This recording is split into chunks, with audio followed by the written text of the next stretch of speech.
Cenzúrne laboratórium Slovensko. Ako Brusel a domáce elity upratovali voľby 2023. Dobrý deň. Dnes sa spoločne pozrieme na tému, ktorá by v každej zdravej demokracii spôsobila pád vlád a masové protesty. Hovoríme o slobode slova, o manipulácii verejnej mienky a o tom, či sme ako občania Slovenskej republiky ešte stále pánmi svojich rozhodnutí, alebo sme sa stali len figúrkami v rukách globálnych technokratov. Podľa najnovšej správy amerického kongresu sa potvrdzuje to, čo mnohí z nás tušili, no doteraz chýbali priame dôkazy.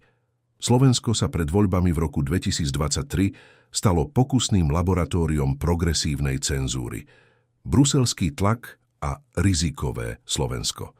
Všetko to začalo v Bruseli. Európska komisia pod vedením Ursuly von der Leyenovej rozbehla masívny projekt na označovanie rizikových krajín.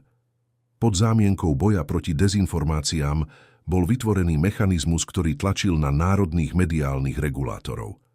Cieľ bol jasný. Identifikovať miesta, kde by výsledok volieb mohol narušiť bruselský konsenzus. Slovensko bolo do tohto zoznamu zapísané červenou farbou. Prečo? Pretože Brusel nás považuje za centrum dezinformácií. Tento naratív však nevznikol len tak vo vzduchu. Ochotne ho potvrdzovali domáce, politicky angažované mimovládky, ktoré dlhodobo maľovali obraz Slovenska ako krajiny dezolátov, ktorým treba vnútiť tú jedinú správnu pravdu. Čaputová, Ódor a Rada pre mediálne služby. Správa amerického kongresu ide do hĺbky a menuje konkrétne zodpovedné osoby a inštitúcie. Uvádza sa v nej, že Rada pre mediálne služby, pôsobiaca v čase úradníckej vlády Ľudovíta Ódora a pod politickým krytím vtedajšej prezidentky Zuzany Čaputovej, aktívne označila Slovensko za politicky rizikové a prekonšpirované. Toto označenie nebolo len nevinnou poznámkou v správe. Bol to povel pre veľké technologické firmy a sociálne siete. Ako náhle dostali giganti ako Facebook či Google z oficiálnych vládnych miest echo, že krajina je riziková, algoritmy sa prepli do vojnového režimu. Čistky v digitálnom priestore. Výsledok sme videli všetci. Nepohodlné účty začali miznúť. Dosahy príspevkov, ktoré kritizovali migračnú politiku Európskej únie, LGBTI ideológiu, Green Deal alebo jednostranný pohľad na konflikt na Ukrajine, boli drasticky obmedzované.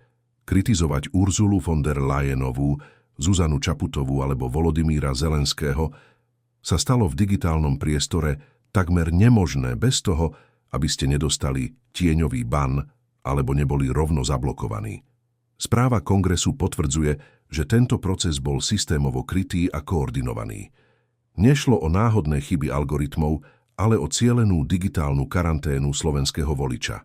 Vláda sa zmenila, cenzúra zostáva. Tu sa však dostávame k najsmutnejšiemu bodu dnešnej reality. Máme rok 2026, máme novú vládu, ktorá sľubovala suverenitu a ochranu slobody slova. No ruku na srdce, čo sa reálne zmenilo?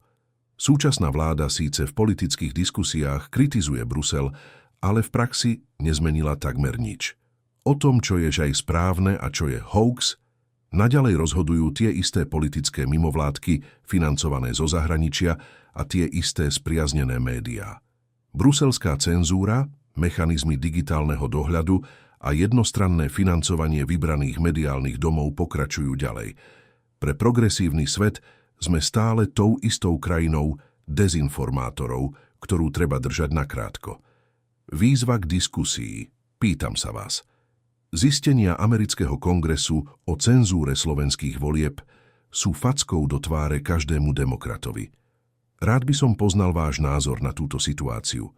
Pocítili ste pred voľbami 2023 na sociálnych sieťach, že vaše príspevky alebo názory boli obmedzované?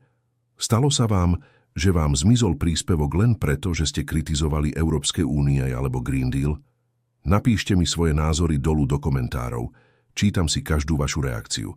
Je toto sloboda, o ktorej sme snívali, alebo sme sa ocitli v digitálnej totalite, kde o pravde rozhoduje Brusel a pár vyvolených mimovládok? Ďakujem za pozornosť a teším sa na vašu diskusiu pod videom.